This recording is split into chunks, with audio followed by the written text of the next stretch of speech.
Chronic illnesses and eating disorders. How does the media and its views affect our lifestyle on how we should or should not look? In today's society, appearance seems to mean everything. From our daily lives to social media and entertainment, many of us feel that we need to compete with others to have a certain beautifulness about ourselves. With social and entertainment media, we are frowned upon or scolded if we don't fit into a certain category. You're either too big or too thin, and the magazines and websites have a major part in that. How about your home life? Does that affect you too? From starving ourselves to binge eating, there is a constant reminder of a body type. There are major statistics that have extremely high numbers of anorexia, bulimia, and binge eating. Researchers are finding that eating disorders are caused by a complex interaction of genetic, biological, behavioral, psychological, and social factors. With the statistic I have posted for you, 5 to 10 million women and girls and 1 million men and boys suffer from a form of eating disorder here, right in the US. That is absolutely unbelievable and saddening. The main theory that I have chosen that I feel hits home with chronic illnesses of eating disorders is Bronfenbrenner's theory. The theory is based on a circular diagram that is separated into 4 different systems. There's the microsystem, mesosystem, exosystem, and macrosystem. In the diagram that I have provided, you will see that it supplies you with the information on how each system is formed. When it comes to eating disorders, these systems correlate very well. This is based around your upbringing and your peers. What if you were the heavier one out of all your friends? You're trying to figure out your own self while your choices may be influenced by the people surrounding you.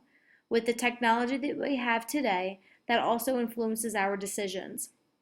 We have constant access to all forms of social media with the new trend of selfies. There's a fine line between what is right and wrong. As we age, we are chosen to choose our paths to what we think we should and shouldn't look like. Long hair, short, blonde, brown, thin, fat. There is always something that can be changed.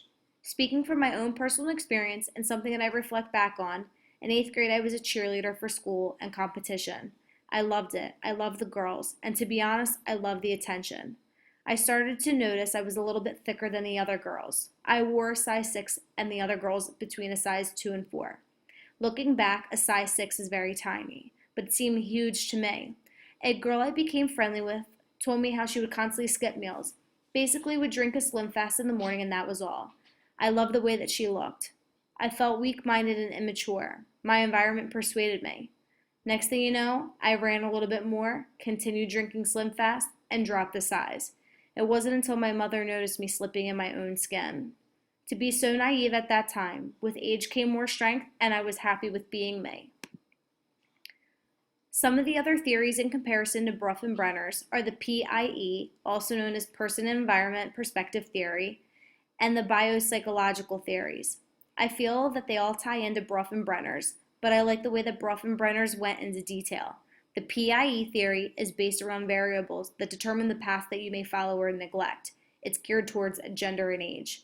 The biosocial model is made up of 3 circles: your genetics, psychiatric, and environment life stressors. In the slide that I've included has more facts about the chronic illness of eating disorders. They are all extremely important, and the illnesses can affect any single one of us, including family and friends. This illness can happen at any time. It does not pick a certain age, gender, or background. I hope with the awareness that I have brought to you, you realize how important that something is, that it can be so serious that it's influenced by your environment, our surroundings, and our public views.